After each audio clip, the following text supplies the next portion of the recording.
오늘 치료할 나무는 수령이 무려 300년이 넘는 왕보들 나무입니다.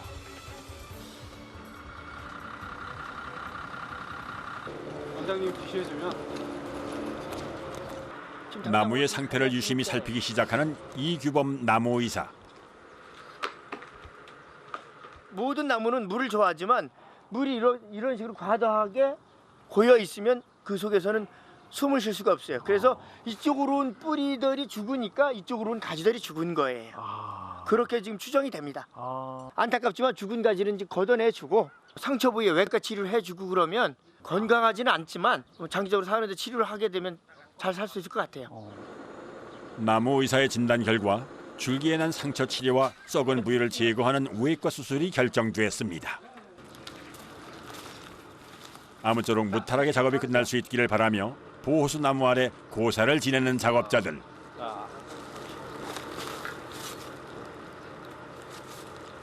두 번? 우리 작업에 아무 탈 없이 나무도 좀 건강하게 잘 살아 주십시오. 높이 20m에 이르는 왕보들 나무의 치료 작업은 스카이 장비를 이용해 이루어집니다. 먼저 줄기에 발생한 상처 치료를 위해 부러진 가지나 썩은 부위를 찾아내 절단하는 과정입니다.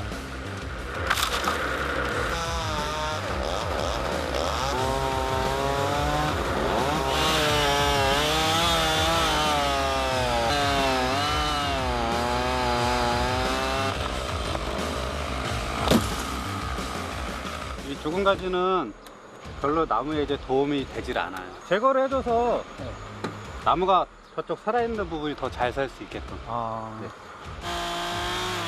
썩은 나무는 습기가 많아지면서 절단 작업이 쉽지 않은데요. 외과 수술이 시급한 나무의 썩은 부위를 잘라냅니다.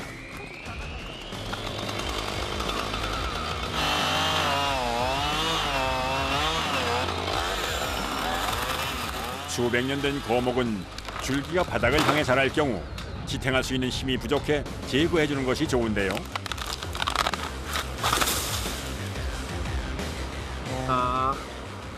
발라주는 거죠. 또 절단한 부위에는 반드시 수분이 빠져나가지 않도록 처치가 필요합니다. 사람을 따지면 바세린, 연고로 싹 발라줌으로써 수분 이탈을 방지해서 이제 수피 이탈을 진행을 지금 미연에 방지하는 거죠. 이게. 이번에는 스카이 장비가 접근할 수 없는 나무 깊숙한 곳으로 안전 장비를 단단히 갖추고 올라가는 작업자. 그런데 겉으로 보기엔 건강한 나무가지를 절단해냅니다. 나무가 나중에 커서 찢어질 경우가 있거든요. 그런 걸 미연에 방지하기 위해서 겹친 가지나 아니면 밑으로 처진 가지나 그런 것들, 죽은 가지나 그런 것들 제거해 주러 올라왔습니다.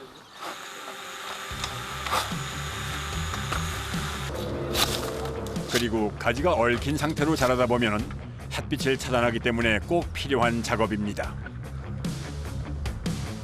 이렇게 가지를 제거하고 난 후에는 반드시 수분 이탈을 막기 위한 도포제를 꼼꼼히 발라줍니다.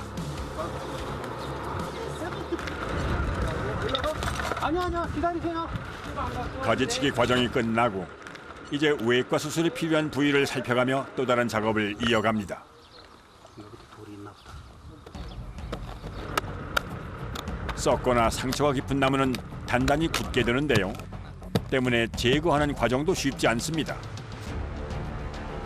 여기를 다시 이제 우리가 외과 수술로 막아줘야지, 안 그러면 여기가 물이 고여서 이쪽으로 물이 침투해요. 물이 고이면 썩게 되고 썩어서 이제 동공이 생기는 거죠.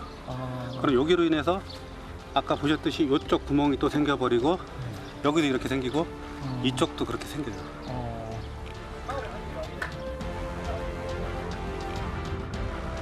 병원균이나 해충 서식지의 근원이 되기 때문에 10분 간격으로 3회 이상 살균 처리를 반복해줍니다.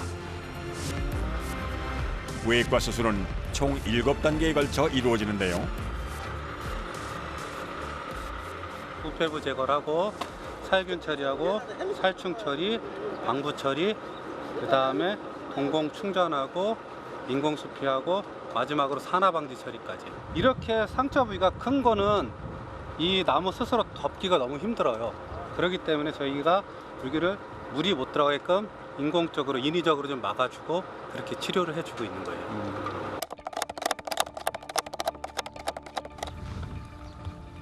공기 접촉을 차단하기 위해서는 충전을 해야 하는데 과거 시멘트나 흙을 충전에 사용했지만 부작용이 발생하면서 최근에는 우레탄 충전법을 주로 사용합니다.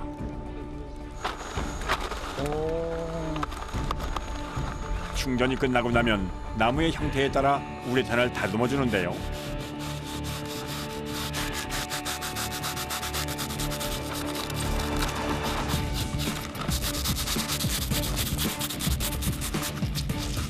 여기 나무하고 이 우레탄 폼하고 이어지는 부분 여기를 제일 깔끔하게 해줘야 돼요.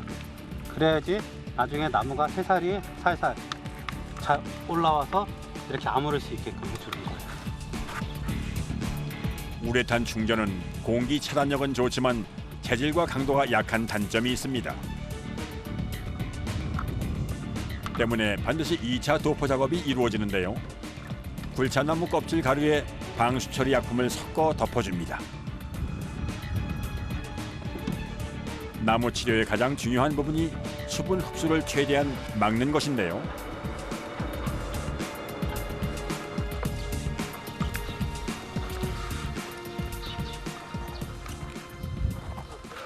이건 실리콘으로요. 산화방지 처리라고 이렇게 해놓으면 햇볕에 조금 강하고 그리고 이제 여기 위에다가 검정색으로 마무리 콜크를 한 번 더 입힐 거예요. 그렇게 하면 나무 숲이와 색깔도 비슷하고 이질감 생기지 않게. 외과 수술의 마무리는 수술한 부위가 눈에 띄지 않고 잘 썩지 않게 방수 기능을 해줄 굴참나무 껍질 가루를 덮어줍니다. 다 끝난 거예요? 예, 여긴 이렇게 하면 이게 마무리입니다. 오늘 치료를 시작으로 꾸준한 관리가 필요하다는 진단 결과가 내려졌습니다. 외과 수술로 상처 부위가 원상태로 돌아갈 수는 없지만은 더 이상 상처 부위가 진전되지는 않을 겁니다. 나무가 죽거나 훼손되는 건 금방이지만 살리는 건 보통 어려운 일이 아닐 텐데요.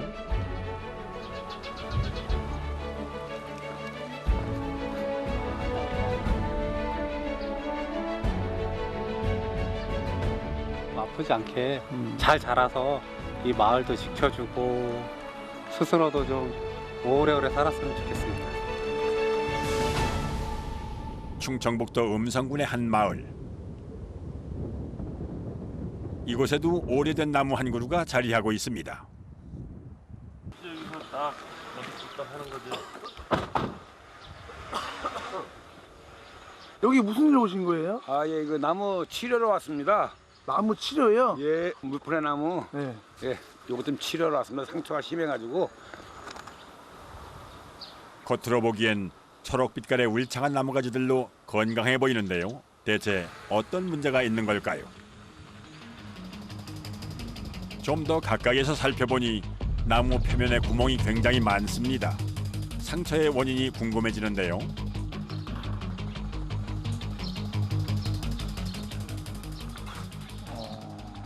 제가 봤을 때는 한 400년 이상 된 나무거든요.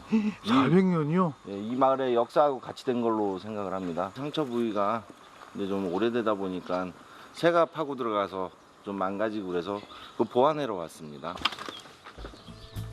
10여 년 전 한 차례 외과 수술을 받은 적이 있다는 물풀의 나무.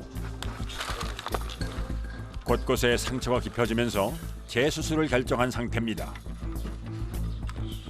외과 수술에 앞서 영양주사를 준비하는 작업자들인데요.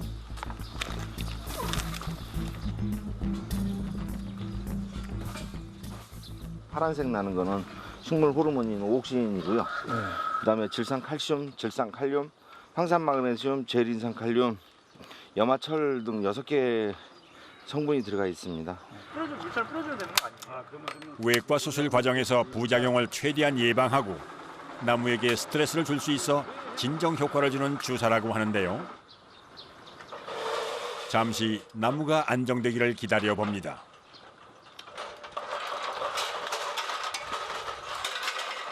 가지나 잎을 많이 자르니까 나무에 상처가 많이 가지 않습니까? 양분 흡수하는 데가 많이 줄어드니까 사람으로 따지면 혈관 주사를 해서 회복이 빨리 되게끔 해주는 겁니다. 이제 구멍이 뚫려 수분이 침투한 부위를 제거하기 시작합니다. 노고돼가지고 다시 이제 싹 벗겨내고 다시 이제 처음부터 다시 이제 외가수 작업을 하는 겁니다. 우레탄으로 충전해 막아뒀던 부위를 뜯어내기 시작하는 작업자. 조금씩 뜯어내자 나무 내부에 숨어있는 해충과 썩은 부위가 그대로 드러납니다. 급기야 물기가 침투해 상처가 더 깊어진 상태라고 하는데요.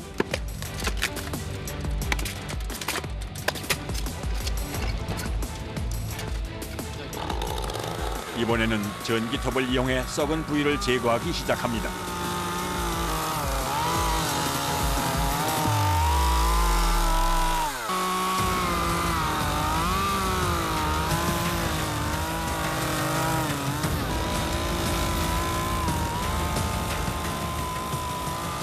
본격적으로 무엇을 작업하시는 거예요? 아, 이제 그 손이 안 닿는 부분 있죠, 좁은데 이런 데 지금 썩은 거 좀 파내고 있습니다. 썩은 걸 파네요? 예, 그럼 왜 파네요? 아, 부패되니까 더 이제 확산되지 말라고 예, 이제 마른 나무 나올 때까지 이걸 파내고 있습니다. 외과 수술 과정에서 가장 중요한 작업인 부후부 제거 과정은 나무 의사의 진단과 처방에 따라 그 정도가 결정됩니다. 나무 의사들의 작업 과정을 유심히 살피며 일손을 보태는 또 다른 작업자. 원형으로 다 보존을 하고 있었거든요. 초등학교 다닐 때는.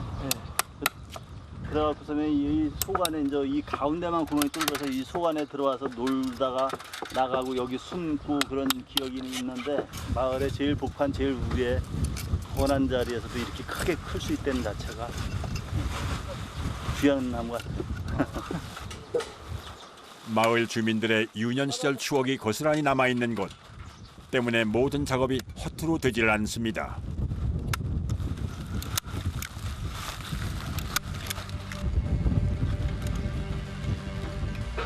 이 안에 이제 혹시 원액을 넣게 되면요 밖으로 밀려 나오는데 이게 손으로 이렇게 다 하기가 힘드니까 이게 그 하나의 거푸집이라고 보시면 돼요.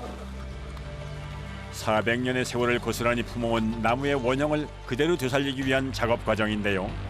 부풀어 오르는 액체의 형태를 다듬어가며 모양을 만들어갑니다.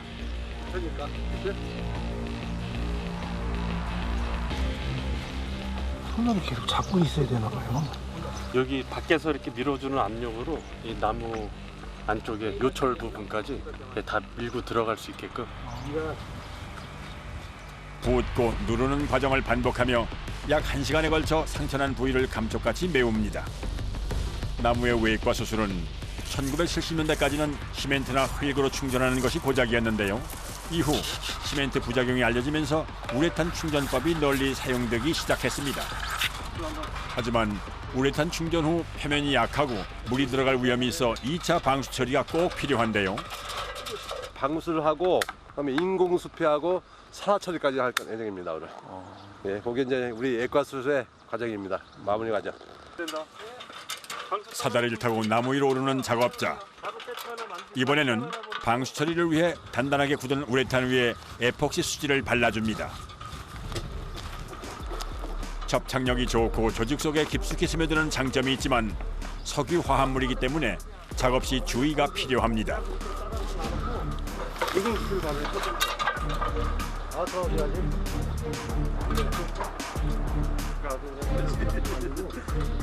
2차 방수 처리 과정을 위해 코르크 반죽을 이용하는데요.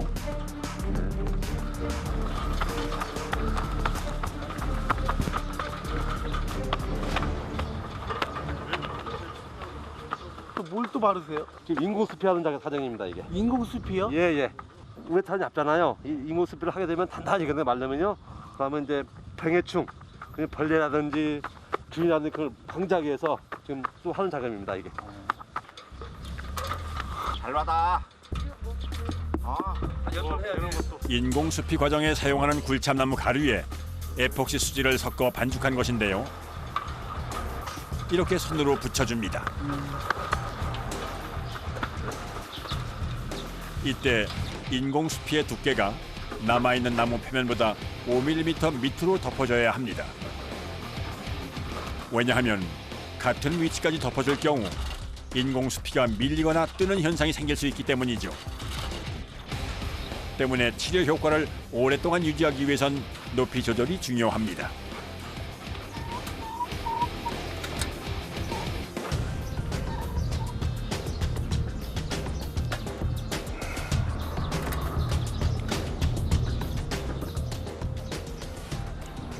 햇빛에 이게 또 산화가 돼요. 햇빛에 광선을 많이 쓰면 이제 콜코가 펴버려가지고 이걸 이제 방지하기 위해서 실리콘 처리를 하는 겁니다. 나무 의사들의 꼼꼼한 수작업으로 하루가 꼬박 걸린 외과 수술. 치료는 잘 끝난 걸까요? 이런 콜코를 이렇게 우리 색소로 해가지고 이렇게 만들었습니다. 그래서 나무 멀리서 보면 나무하고 이 치료한 부위가 그래도 거의 흡사하게 이렇게 좀 색깔을 좀 낸 겁니다 저희가. 네, 잘 됐습니다. 다음에 왔을 때도 그냥 변치 않았으면 좋겠어요. 사람 마음이 변치 않듯이 나무도 변치만 안 하면 됩니다. 그럼요. 변치 않는 모습으로 오늘부터 500년은 더 살아낼 수 있을 겁니다. 마음속